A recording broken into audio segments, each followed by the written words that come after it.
Let me show you some of the things that I bought. Now this is a bed. It's the design is Art Deco or Art Nouveau. But what's interesting about this bed is it comes complete with a set of springs, and it's in relatively good condition, as you can see.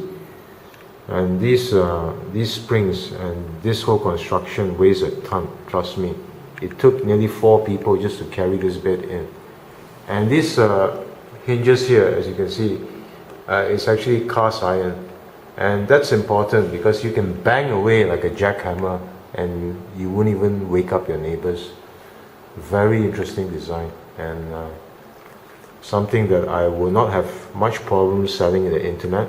I mean this entire spring, not the bed. The bed is pretty useless. It's in quite bad condition. This is a dressing table that was used by ladies, and as you can see, it's in relatively good condition. The only problem is the glass is cracked here, and that's unfortunate because it's a bevel design. It's beveled, and that means that it will take quite a lot of money to replace it. And during the olden days, women weren't that smart. They were quite simple, so whatever secrets they had, they would keep in these 3 drawers. And I must say that during those days, the cabinet makers were very, very considerate, because they even had the decency of coming up with a barrel lock, which we men could pick with remarkable ease. These days, you probably have to hack into their computer to find out the user password, or try to find out where they hide their thumb drive and SD card. But I must say, very considerate furniture makers. Now what we have here is a cabinet. Again, it's Art Deco design, and the detailing is very, very beautiful here. You can see the edges just pop out, and it's very sharp. And once again, I will have no problem selling this as it is online, and for one basic reason, because the glass is in relatively good condition and it's not cracked or broken. So this is good. And just look at the detailing on the edges. This is fantastic. Okay, great stuff. And what we have here is a set of a sofa set, and this sofa set is just lacking cushions, and as it is, again, it is an Art Deco piece, and there's nothing much to say about it except that this will sell very well. And if you want a side profile, this is how it looks. So it is quite a beautiful piece, and it's in relatively good condition. What we have here is a long table. Nothing much to be said here except that it was probably made during the 70s, and nothing exceptional about it. It just serves my function because I have a lot of big things, and this is something that I would probably keep. Now, what's interesting about this is this chair is that it comes with a very unusual feature. This whole thing can lift up, and you can just take it away.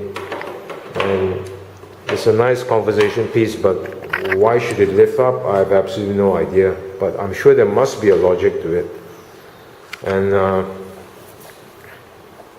now we come to the piece de resistance.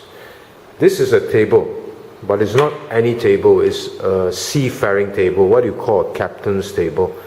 And the reason for that is because if you look at the planks, it's basically 5.5 inches, 5.5 inches, 5.5 inches, 5.5 inches.